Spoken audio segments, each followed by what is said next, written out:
Executive session unless it's moved or seconded. All those in favor say aye. Aye. Aye. Any opposed? None. We are now out of executive session, and I would like to start the public hearing process according to the calendar. Looking for the prime sponsor of SCR4, Senator Daniels. Could you please introduce your bill, and we'll open up the hearing on your bill. Thank you very much for coming before our committee. Thank you, Mr. Chairman, members of the committee. For the record, my name is Gary Daniels. I'm a senator for District 11, representing the towns of Amherst, Merrimack, Milford, and Wilton. I appear before you today as prime sponsor of SCR4, a resolution calling for an Article 5 convention to propose amendments to the Constitution of the United States that impose fiscal restraints and limit the power and jurisdiction of the federal government. Washington is broken. Our states have been stripped of their rightful decision-making authority. Debt is out of control. Regulations crush free enterprise, and our freedoms have been stolen. Whereas both parties in Congress have created this problem, it is futile to believe that Congress will indeed fix the very problems that it has created and relinquish the overreach of power that is imposed on states and the people.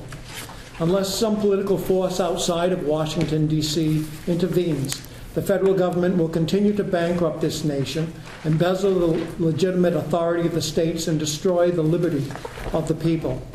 Rather than securing the blessings of liberty for future generations, Washington, D.C. is on a path that will enslave our children and grandchildren to the debts of the past. Alexander Hamilton noted in the Federalist Papers, the national government will always be disinclined to yield up any portion of its authority. So the framers wisely equipped the states with the means of reclaiming the sovereign powers and protecting the rights of their citizens, even in the face of congressional opposition. They gave us a legitimate path to save our liberty by using our state governments to impose binding restraints on the federal government. That path is found in Article 5 of the U.S. Constitution and is commonly referred to as an Article 5 Convention or a Convention of States. Article 5 vests the states with unilateral power to convene for the purpose of proposing constitutional amendments and to control the amending process from beginning to end on all pertinent matters. If we are to reverse the fatal course on which our government has set, we must use the powers granted to us here in the states under the Constitution.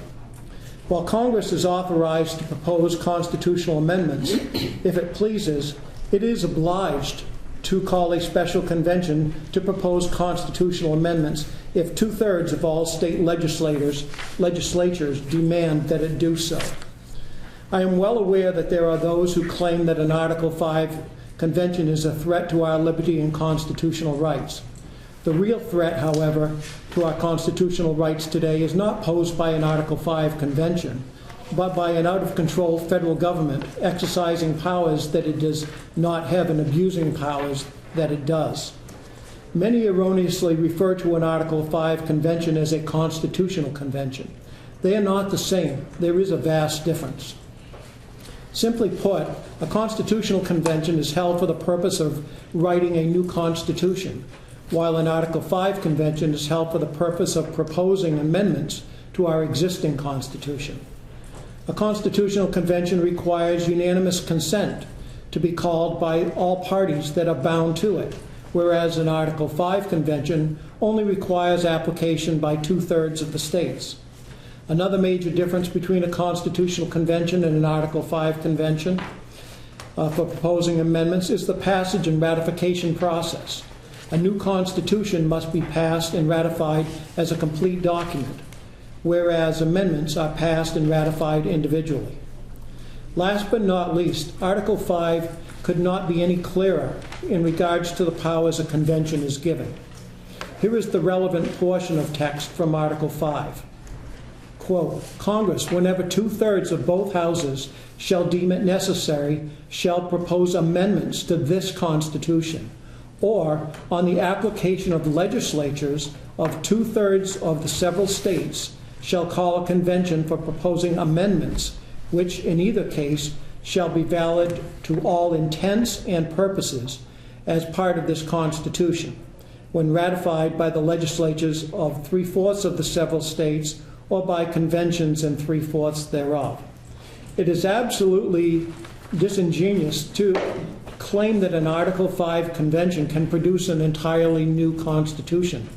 The words, quote, "for proposing amendments" could not be any clearer.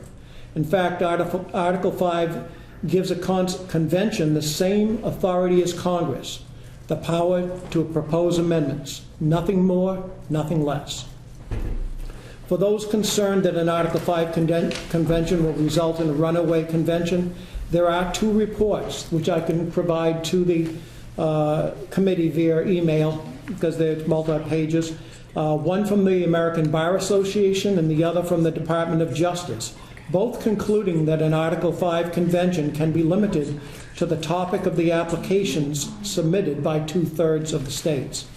To conclude, if you believe that Washington is broken and you don't support an Article 5 convention, the only tool given to us by the Founding Fathers to reel in an out-of-control federal government, what is your solution for fixing the federal government? This is a question we need to ask ourselves as well as all opponents of SCR4. Thank you, Mr. Chairman. Very good. Thank you very much for your testimony, Senator. I want to let you know it was less than 5 minutes. And we have 1, 2, 3, 4, 5, 6, 7, 8, 9, 10, 11 people wish to testify on behalf of this bill. I'm glad that you took less than 5 minutes. I'm asking that those who speak afterwards take less than 2 minutes. Do you think that would be a good idea? I met my time limit. Thank you, Mr. Chairman. That's a politician. Very good. Any questions of the committee? I do have one question. Yes, Senator Agard. Thank you, Senator, and I appreciate this bill and the spirit of what you're trying to do here. And I've had a couple of concerns, but one of them is, I think you've answered this, and I just want to clarify. This would only allow amendments after 2/3 of the states agree on a limited portion, correct? Based on the documents that I will be providing to you, my understanding of those is that, let's say that you had 34 states that submitted a call for a convention to address fiscal restraint and overreach of power. And let's say 32 of those also asked for term limits.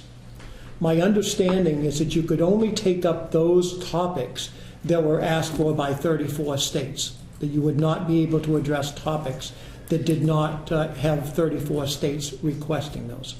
And one follow-up, if I may. Certainly. Thank you, Mr. Chair. So these amendments cannot annul, say, the First Amendment, or the Second Amendment, or the Fifth Amendment, or the 14th. They cannot annul any amendments in the process of adding these. Is that correct? The bill that I'm putting in is very focused on fiscal restraint and limiting the power and jurisdiction of the federal government. So it doesn't call for addressing, the First Amendment, the Second Amendment, or any other in there. So I'm very focused on what we're asking for here, and that differs from some of the other requests that have been put in by other states. Thank you. Senator Clark for a question? Yes, thank you very much. And thank you for taking my question. I have 2. I wanted to ask you how many states have already passed this language as you have provided it to us today, and what are those states? Those states are Georgia, Florida, Alaska, and Alabama. And second question is, once this convention is called into existence, if it were to receive the necessary states support, would it be able to be opened up to address other issues? That was a question that Senator Rayvard had just asked, and my belief is that it does not. Based upon the opinions that I have received from the Bar Association and the Justice, that they can only address the topics in which are called for by 2/3 of the states. So if you had a separate issue, and I guess a good one would be Citizens United, it would have to gather the support of 34 states to be taken up. Thank you. Very good. Senator Bradley, do you have a question? Yes, thank you very much, Senator Daniels. Just to make sure I understand the process, if the Senate, and because it's a concurrent resolution, the House passed this, that is the language necessary to put New Hampshire on record being the 5th state. Is that correct? That is correct. Okay, thank you. Senator Susie. Thank you, Chairman. Senator Daniels. If 34 states do adopt this resolution, what would New Hampshire's process be for determining who the delegates would be to serve? My understanding is that's up to the states. There have been some suggestions that, well, first of all, I don't think there's any limit of number of delegates that you send to this. However, at the convention, the state will only have one vote. So I guess the legislature could put something together. I've seen where other states basically put it out to the people. My recommendation would be have a delegation of both legislators and private sector people, so that we get not just the legislative part of it, but the real world experience as well. Thank you. Any other questions? Seeing none, thank you very much for your testimony. Thank you, Mr. Chair. Are there any senators or representatives wish to speak on behalf of SCR4? Yes, please come forward. I'm against the bill. Are you a representative or a senator? Yeah, of course. Come on. Of course. Thank you very much for coming before our committee. Thank you. I wish this was a nice little parrot bill again. I'm against the bill. Actually, I'm sorry, I'm Representative Janine Nodder, Hillsborough 21. I put in a bill last year to actually rescind previous calls for a convention. So we just heard that Washington's broken, so the answer is to have an Article 5 convention, but Congress is going to be the ones to call the convention, and we're going to trust them with this, huh? Think about it. If we had this convention, it was going to be the biggest media event. Every lobbyist from coast to coast is going to descend upon this convention, and you really believe that they're not going to have any sway over the delegates? Delegates that we don't know who they are, who they're going to be. There's no rules in place. There's where it's going to be held, and most importantly, who's going to pay for it. And I could go on and on and on, but I know you have, there's speakers here that are much more eloquent than I am. Phyllis Schlafly, I'm pretty sure you've heard of her, of the Eagle Forum. I have notes from her, and well, she's a brilliant woman in my opinion, and she is also very, very leery of an Article 5 convention. So I would ask you, even though I love my senator and I voted for him, I do not agree with him on this, and I hope you will kill his bill. And if my parrot were here, she would say, ITL. Thank you very much for your testimony. And we'll go on. Any other senator or representative wish to speak? Please come forward. Thank you so much for coming.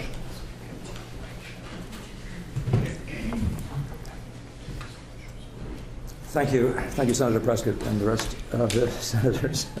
Some of them I don't know.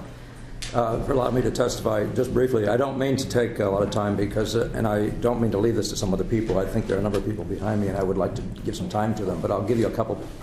I mean, a little bit of literature here that actually, given from the source of our founders all the way up to Warren Berger, are telling us about inherent dangers, and some very serious inherent dangers. So I have those here, and I'll give them to you all. Could I ask you to introduce yourself? I'm sorry, my name is Paul Ingbretson, Representative Paul Ingbretson from Grafton 15. I represent, I think, 7 towns now. It used to be 3, 4.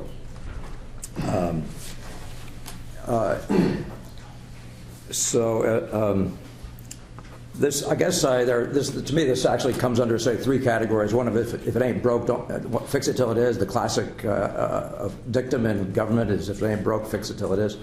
We have a problem in the government, but it's us.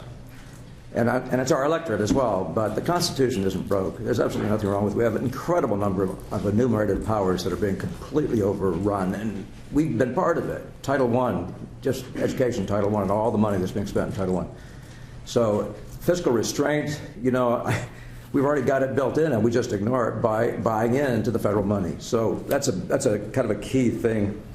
The perfect is the enemy of the good. We have probably the most astounding country in the world, and we would put it at risk because of some money, possibly, that we could, if we would just act as states, in response, by the way, to your question, if we just act as states together and nullify some of these federal laws, like tell them to take a hike, but we want that money so bad, and that's us.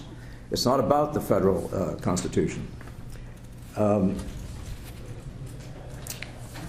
Actually, one of the several of the those people pushing, including Mark Levin, actually, when you read their amendments, they actually are enshrining a whole bunch of this kind of spending. Just so you know, have a good look at them. I really pleased the committee. If you're going to vote yes on this, please look at all these warnings first and all the things being proposed. I have another class of cliches. What could go wrong? I like the Murphy's one. Anything that can go wrong will go wrong. There is absolutely no guarantee. The first document I give you at the top of this thing is that Congress's powers over this stuff, even the Congress's powers once they've adopted this, are absolutely limited according to all sorts of justices.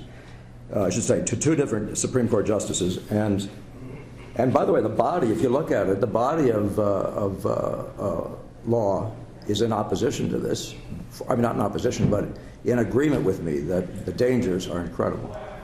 And not just the list, I mean, a runaway convention, a new constitution, potentially enshrining the present abuses by the feds.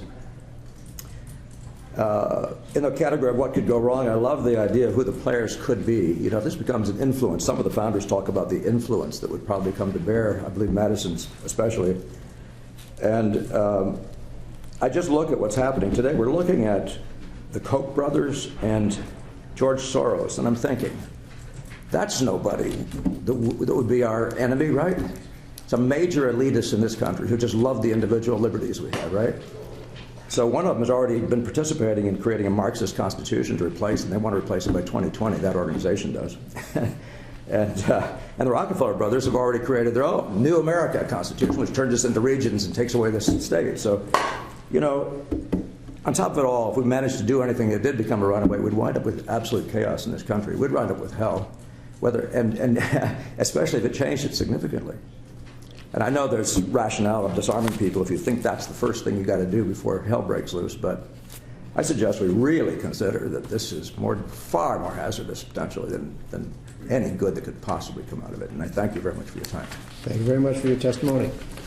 And I'll give these to you. Any other representatives or senator wish to speak on behalf of the bill? I'm going to start with the top of the list, and I would like that if you would hold your testimony to the pertinent things that the committee hasn't even heard yet. Now, we've heard a bunch of good information from the prime sponsor, and now 2 that dissent. You keep your testimony to new and relevant information that would assist us in moving on to 6 more bills. And first one I'm going to call upon is Mark Meckler. Thank you very much for coming before our committee. Thank you, Mr. Chairman. My name is Mark Meckler. That's spelled M-E-C-K-L-E-R.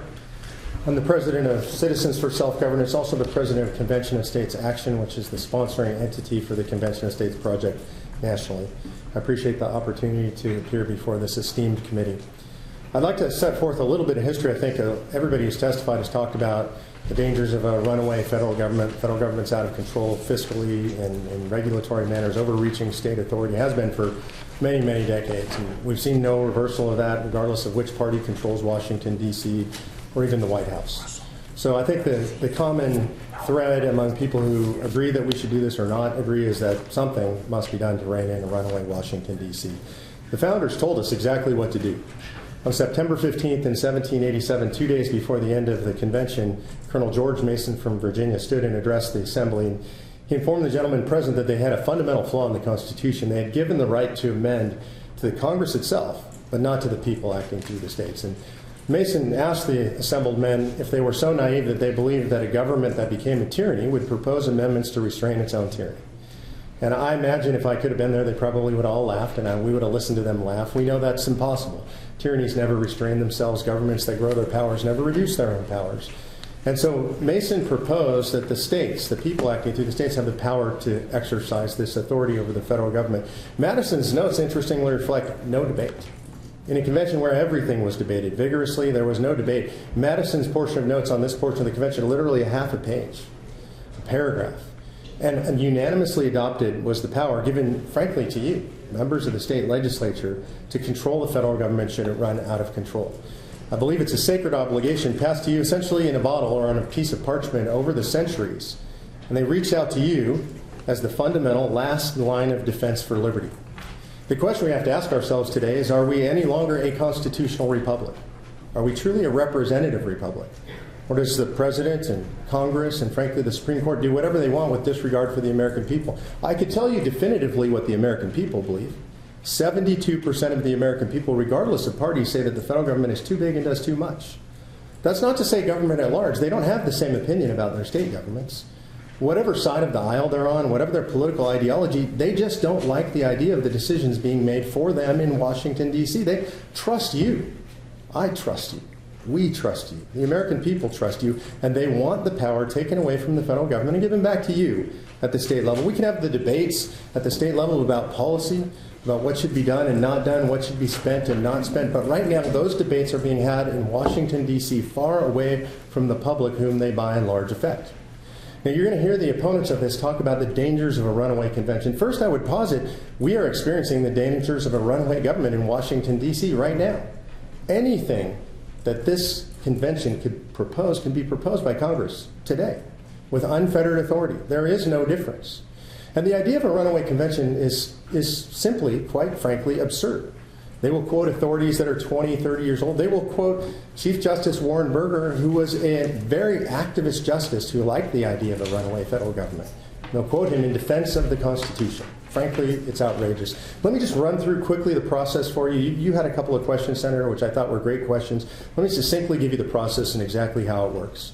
Once 34 states have called according to a limited application, and this application is very limited in what can be discussed, the convention convenes. The only discussions that can take place at convention are those covered by the law of convention, which is the application you and 33 other states pass.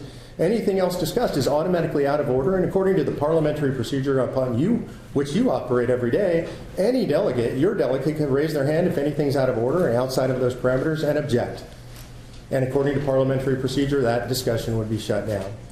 And if you presume that none of the delegates are going to pay attention to the rules, you could presume that. I assume you're going to send good delegates, and many states are. Let's presume they all decide they're not going to follow any of the rules. You still have to get 26 states together to pass anything out of convention.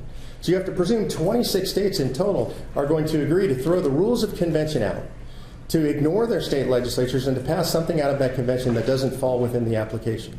And then if you believe in the runaway, you have to believe that that's going to go out to the states, and that 38 states in total are going to ratify something that had nothing to do with the rules of that convention.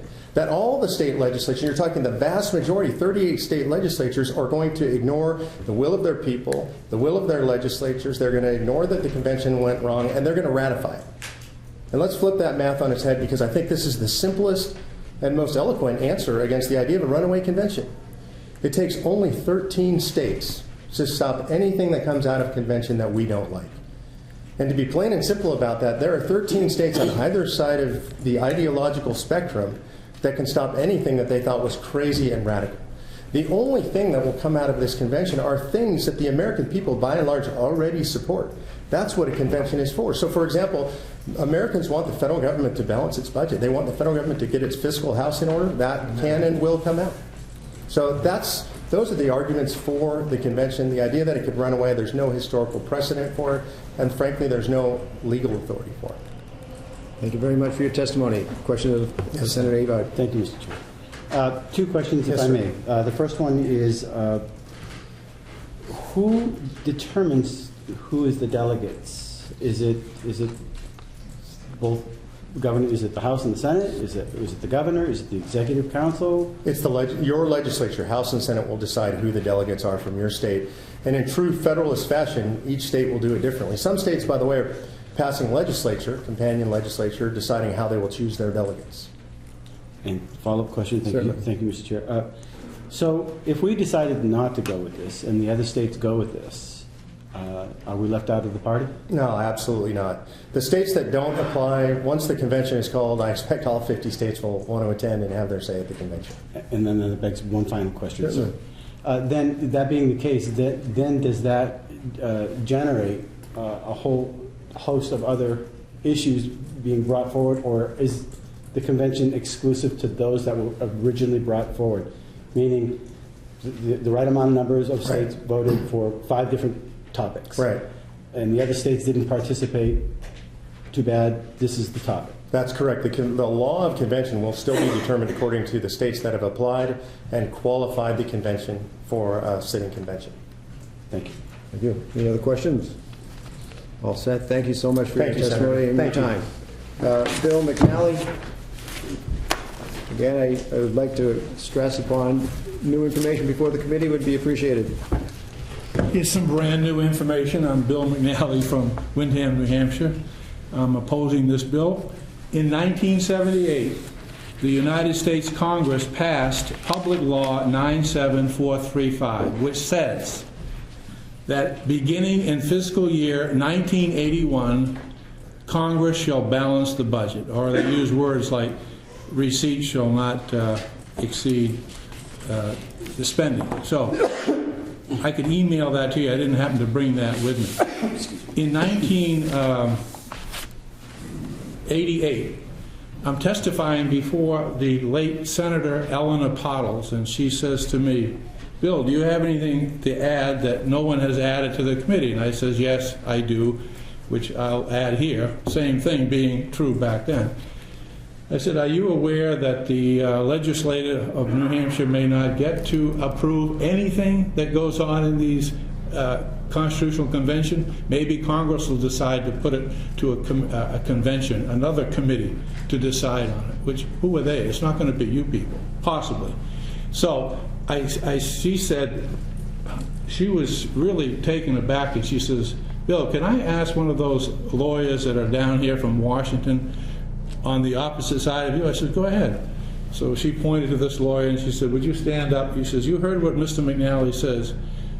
Is he right or what? He says, basically he's correct. And he sat down. Now, so just for enjoyment here, I have a letter here from the Union Leader, 1988.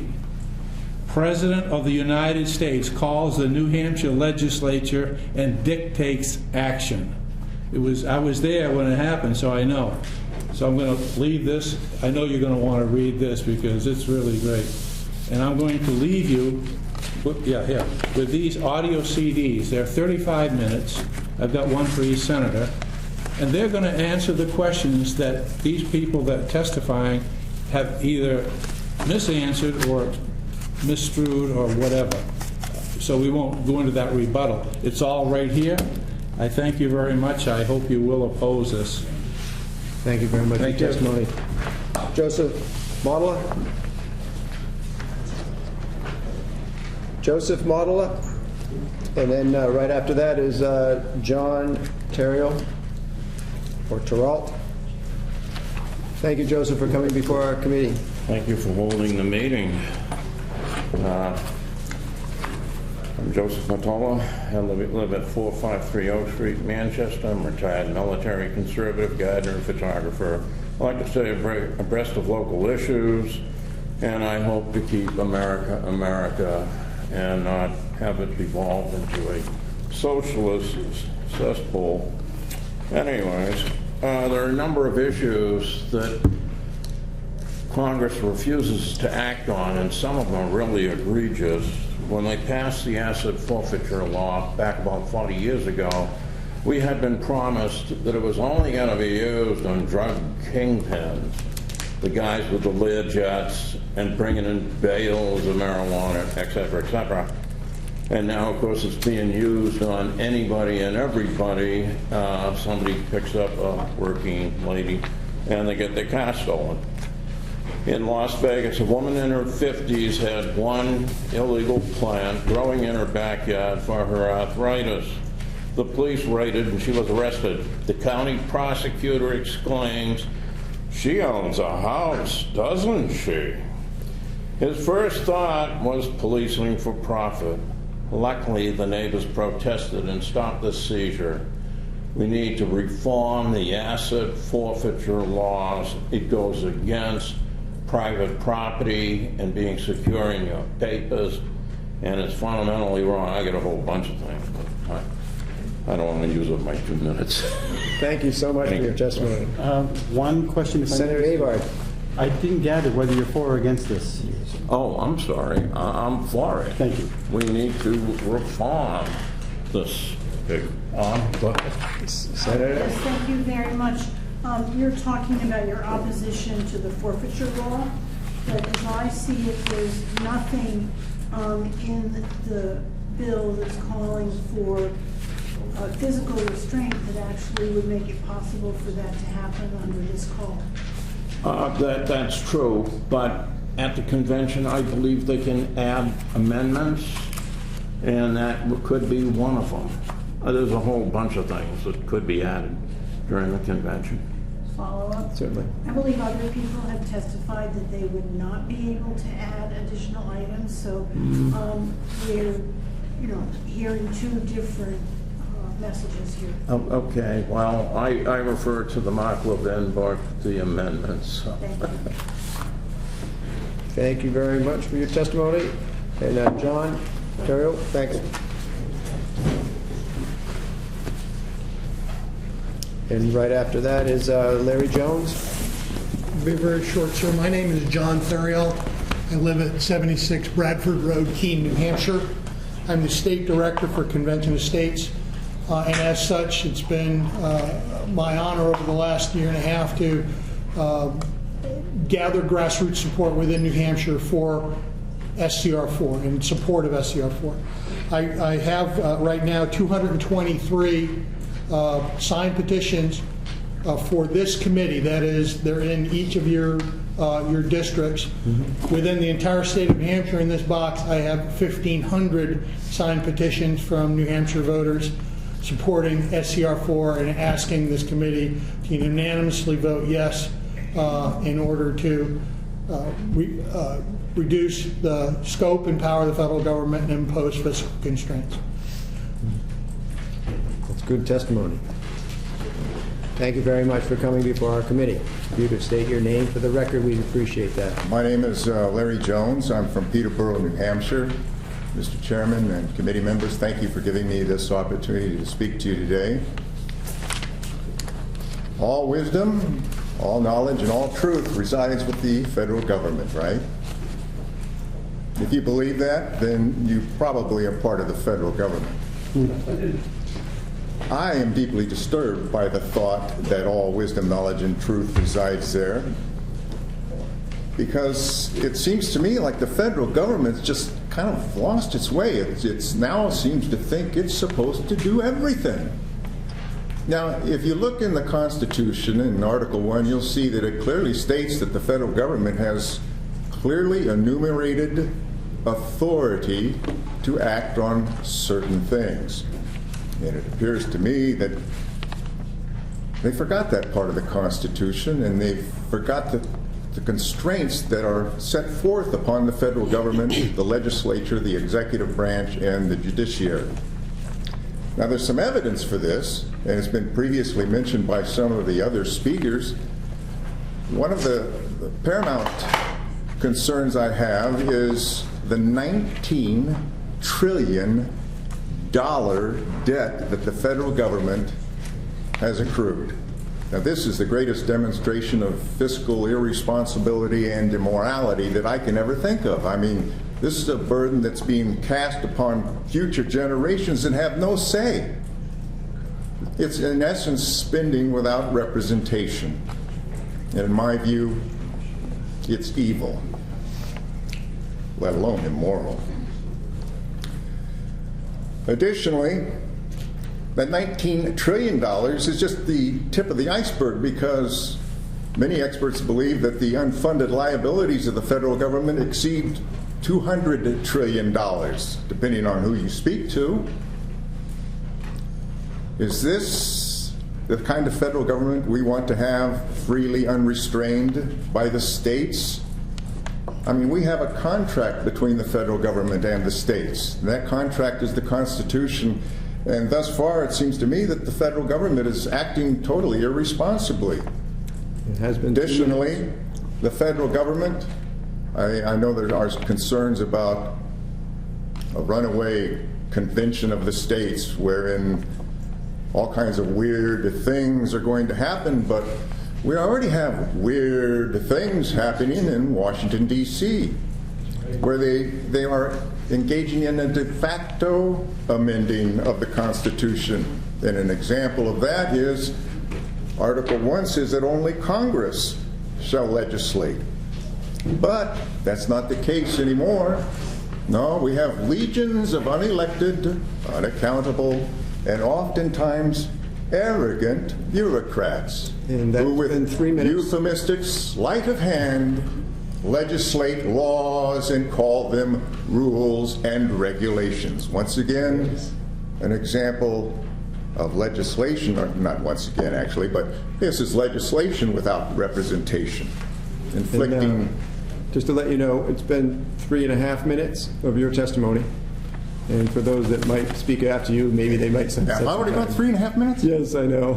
Well, I thank you for your patience, and let me just conclude by saying, without going for another 3.5 minutes, I would strongly encourage you to exercise your authority as a state legislature to call for a convention of the states to do what we can to amend the Constitution to put greater restraints on the federal government. It's your duty, it's your responsibility, not only to the residents of New Hampshire today, but future residents. Thank you so much. Thank you for that. Appreciate your testimony. Representative Baldessaro. Representative Baldessaro. Yes. There he is. Good afternoon. Yep. Good afternoon. I tried to get here earlier. I was in committee. For the record, Representative Al Baldessaro, Rockingham County, District 5, which is Londonderry. I've been fortunate to sit on the state and federal relations for the last 9 years, going on my 10th year. This bill has come to me many times. I supported a bill a few years ago when I was a chairman to balance, for a Constitution amendment to balance the budget. After I supported that, and I think it passed the Senate, went on to Washington, I really started looking into it a lot more. And what got me a little nervous, because of a few years ago here, and I think it was 1970, out here in New Hampshire, we had a Constitution Convention. Article 73A, there was a section that was changed, and nobody can say how that got changed during a Constitution Convention. And what the only line that was really messed up was, the rules so promulgated shall have the force and effect of law for the Supreme Court. There's another section in New Hampshire Constitution that says the legislative power belongs within the House and the Senate of equal power. I really thought about this, and I tried to find in Jeffersonian papers and other areas rules of a convention. And I came across on the Maryland delegates that walked away because of what was going on. I seen that there were secret ballots that went on. I seen that Maryland could not replace their people. I seen that rules were made for those individuals, but they didn't comply with them because they were in other states. So this got me nervous. Do I really want to support a constitutional convention and opening up the Constitution, and they pull the same thing that was done in the 1700s? That's why I oppose this here. And I'm hoping we really think, until we come up with some type of rules, okay, in place, that will not only be done in New Hampshire, but will be respected in another state, or in the Washington, D.C., which is supposed to be neutral, wherever they have it. And I'll leave it at that. Thank you very much for your testimony. Senator Abard, for a question. Thank you, Mr. Chairman, and thank you for your testimony, Representative. I gather that you're not for this bill. Right. And one of the questions that's really bugging me is that even if we pass this, what's the guarantee that the feds are going to listen anyway? And meaning, if we pass this, and we pass this Constitution, and they add another amendment, the feds aren't listening anyway. So I don't know if you have an answer for that. I do have an answer. Because after I did the balanced budget, which I was so highly in agreement, then I looked at, they can't even comply with other laws that they put in place on budgeting. You know what I mean? And the same thing with the president right now. How many budgets have they put forward in the last 7 years? So for us to even take a gamble on our constitutional rights, you know, I've taken the oath to defend and support and protect the Constitution. For many years I did in the Marine Corps, and then 5 terms here as a rep. It'd be a cold day in hell. I'd be willing to take a chance of losing one bit of my freedom to a constitutional convention. Thank you very much for your testimony. May I remind the public that we're talking about proposed amendments to the Constitution, not a constitutional convention, so that we could stay on track with your testimony. This is a Senate concurrent resolution. I did 4 and 3. I'm going to take my name off instead of speaking on both. That's why I went that for both of them, so I don't have to tie up your committee. Okay, thank you very much. The next person on the list is Mark Abar, or Abair, sorry. Thank you for coming before our committee.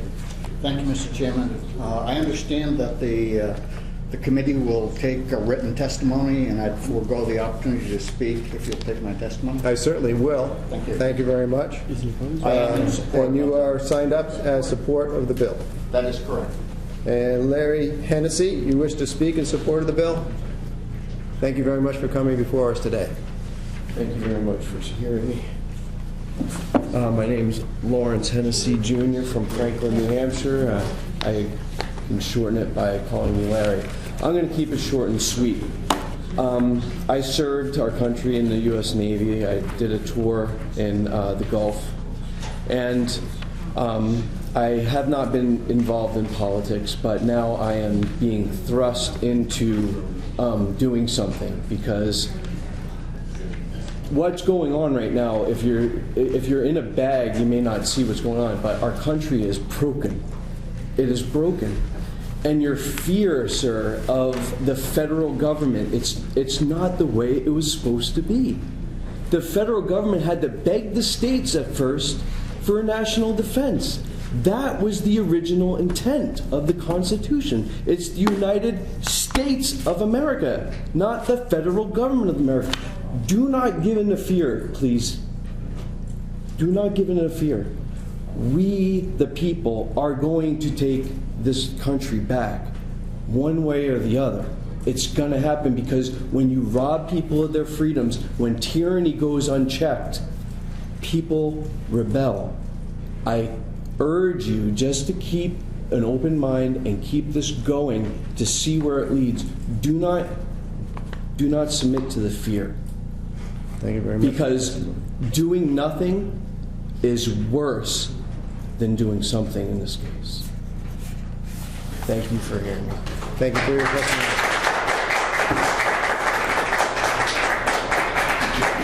In addition to running a committee, I'm also in charge of decorum. Please keep the decorum. Thank you. Mike Stan.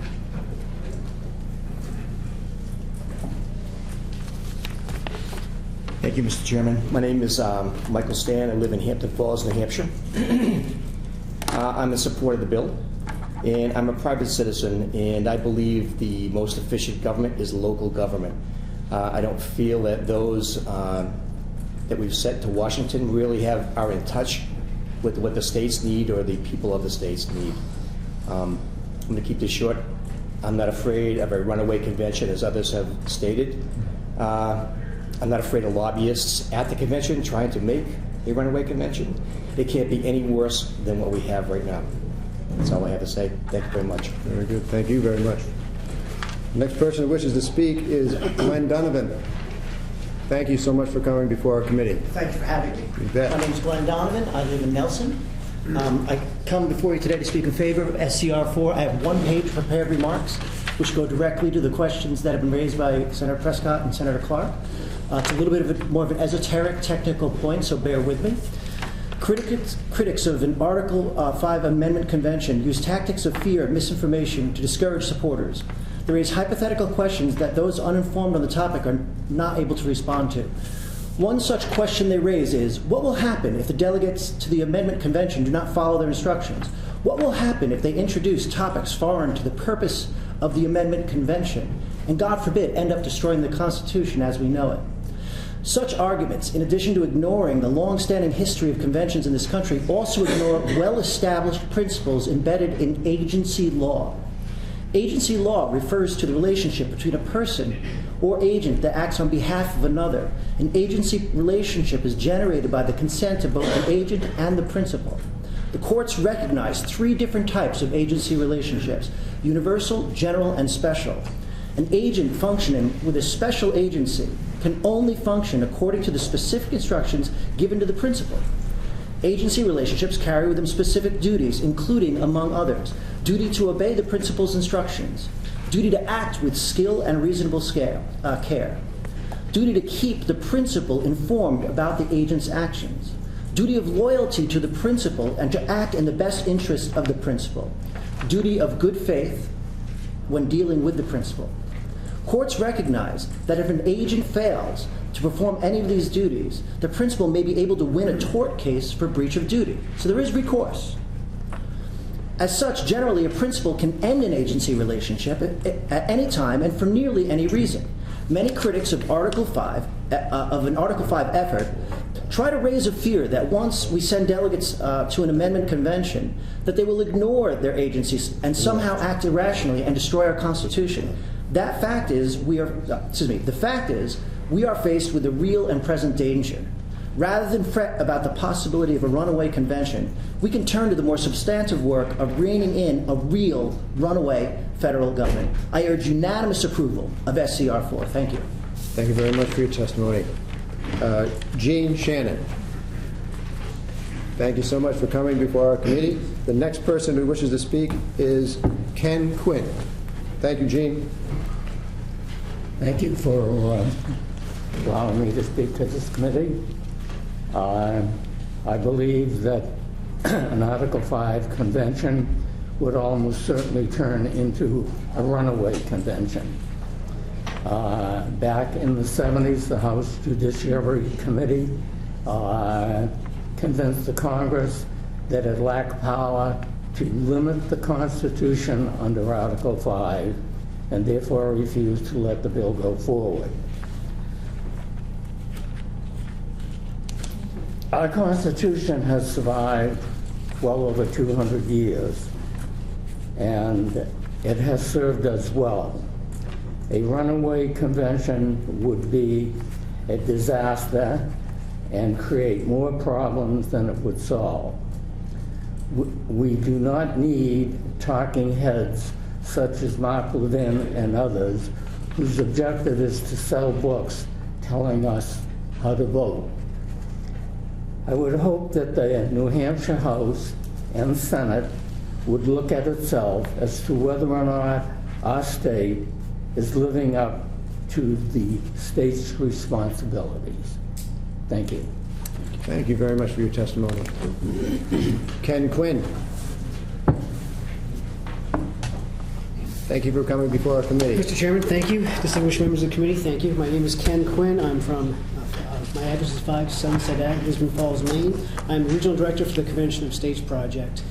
A couple years ago, I too, like many of the folks in this room, was afraid of an Article 5 convention. In fact, I used to give my legislators a DVD called Beware of Article 5. And I used to try to rescind these applications. Funny thing happened. I went to the original source of where Article 5 came from, and I learned a real good lesson. Always take the words of the people who did the decision making. Came to find out the reason why Article 5, the convention mode, was placed into the Constitution was because the framers knew what they were creating was not perfect. They also knew that the government they just created one day could and probably would get out of control. Their wisdom was tremendous. And they immediately voted on adding a convention of the states to protect the Constitution and the Republic. Now, I'd like to ask a rhetorical question. How many amendments, do you know how many amendments Congress has introduced since 1789? Over 11,600. Out of that, only 33 passed Congress by the 2/3 needed, and 27 of those were ratified. The reason we have a Constitution today is because of the amending process. If we didn't have the amending process, we probably would not have a country today. That is what's so powerful about this. Article 5 is the healing balm to our Constitution. And we're at a point now where the federal government has become the monster they were afraid of. We are not looking to, I would like to answer your question about they don't obey it now. Well, amendments really do work. We have a long history that amendments are enforced, they are obeyed, And we wouldn't have our country if it wasn't for the amending process. Now, the only ones we see a lot of pushback, guess what, are the ones that limit the federal government. However, those were proposed when the federal government was less than 1 year old. It was a little baby at that time. That little baby has now become a Godzilla. And it's time we have amendments to address the power of that federal government. And what we're looking to do is not to give them more authority and more things to obey. We want to take that away from them because we believe you as state legislators should be the ones making most of these decisions. James Madison himself said we had two minutes. Thank you. We had two constitutions. One, the enumerated constitution, which all of us in this room love. And that's what we're fighting for. But he also said we have another one, the one that gets expanded by the interpretation. And we're seeing that being done by the Supreme Court and the federal government. And all we are asking for is just a meeting of the states to discuss it and come up with some good ideas, and then let the states decide through the ratification process. So I thank you. I ask you to support SCR4, and I just thank you for your time. Thank you very, very much. And I'd like to submit this information as well. All right. The next person who wishes to speak is Norma Tregenza. Are you here? Norman? Oh, sorry. Okay. Mr. N. Former Representative Honorable. And I was told that you're a former representative. I did serve a term, yes. That's awesome. Thank you. Thank you for coming back.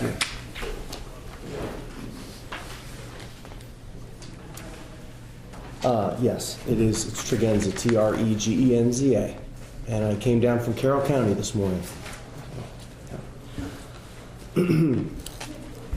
This entire attempt for a conference of the states,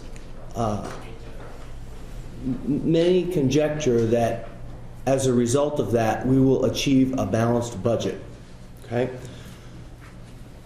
Get the balanced budget into the Constitution, everybody will obey it. The problem with that is we have a Constitution, we don't obey the Constitution now. When's the last time Congress declared war? 1940s.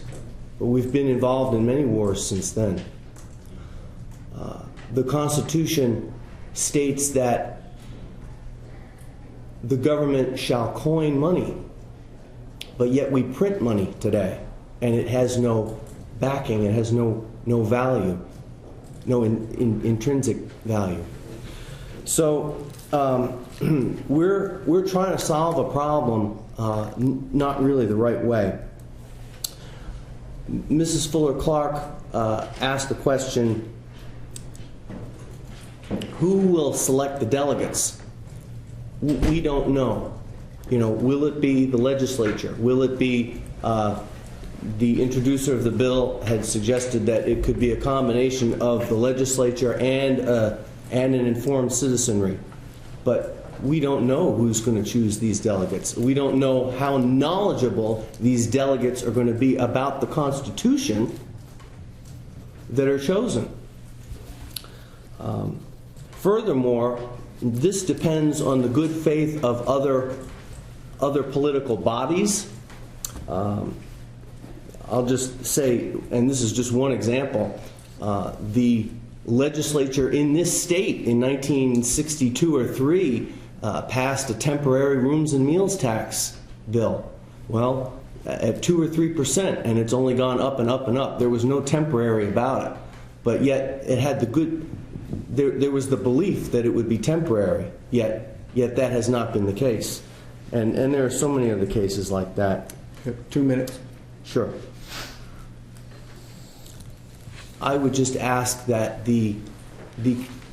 lastly, the gentleman behind me, Mr. Meckler, stated the word when he described a runaway convention. I believe the word he used was the possibility was absurd. Yet, our very own founding fathers were called in May of 1787 to amend the Articles of Confederation. And what they did was they abolished them. So it is not absurd. So, thank you very much. Thank you very much for your testimony.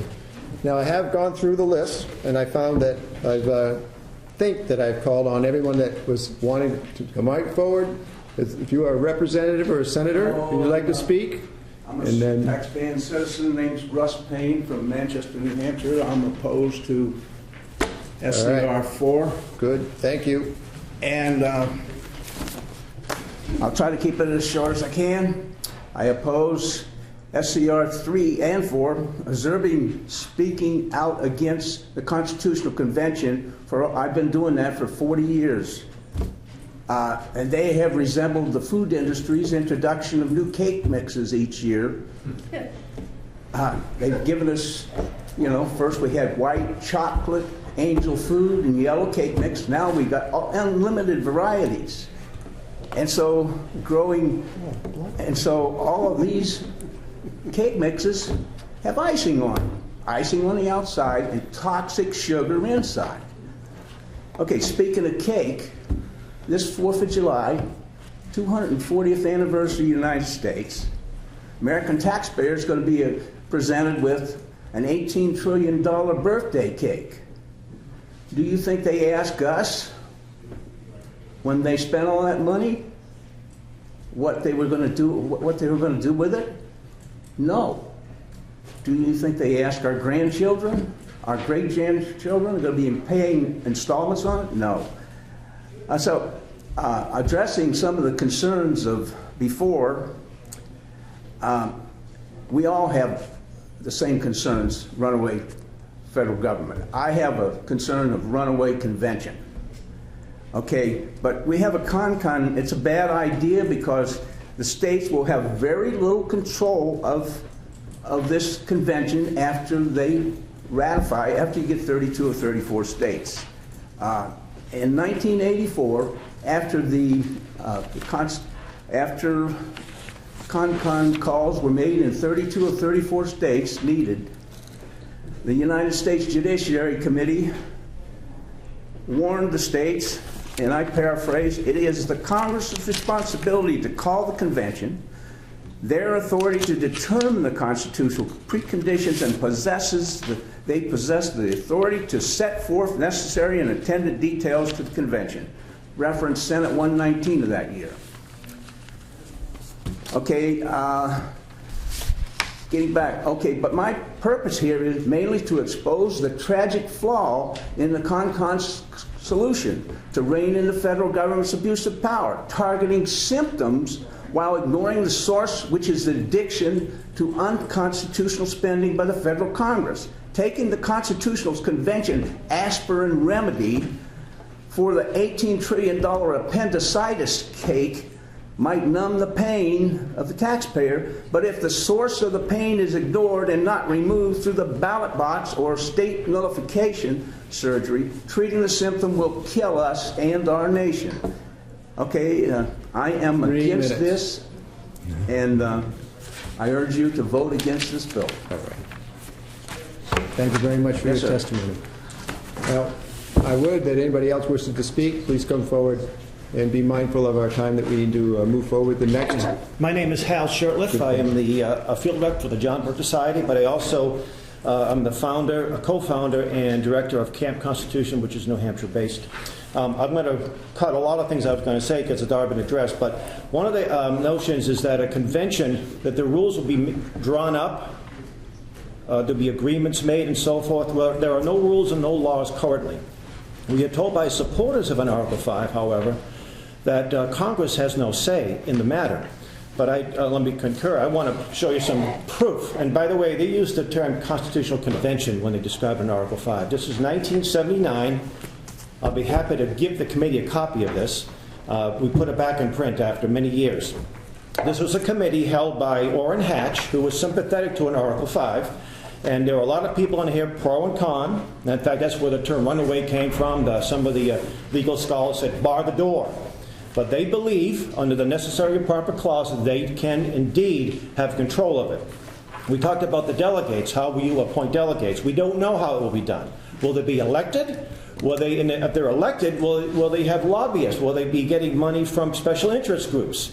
And will they be binded to special interest groups? Now, state conventions usually have state reps and state senators that represent, that appear at these events. What's stopping members of Congress from being delegates at this convention? They're the problem, yet they may be sitting in this convention. And you, as state legislators, if you do pass these resolutions, I'm here to both SCR 3 and 4. Once you submit a resolution, you may never do anything again, because under Article 5, Congress can set up ratifying committees. So you may never see it. You may never hear it again. And I think it was the 18th Amendment, to repeal the 18th Amendment, the 21st Amendment, they had ratifying committees. So there's a chance that you think you're going to have some say over any amendments, and any of these bad amendments or crazy amendments that may come out of this convention. And by the way, what's a crazy amendment? That's a subjective term, isn't it? I mean, there are some of us would like, oh, okay, all right. Well, I just want to conclude. There's a statue of Daniel Webster in the front of the building here. And this is what he said. He said, "Hold fast, my friends, to the Constitution and to the republic for which it stands. Miracles do not cluster, and what happened once in 5,000 years may not happen again. Hold on to the Constitution, for if the American Constitution should fail, there'll be anarchy throughout the world." So thank you. Yes, and again, anyone else wish to speak? Seeing no one.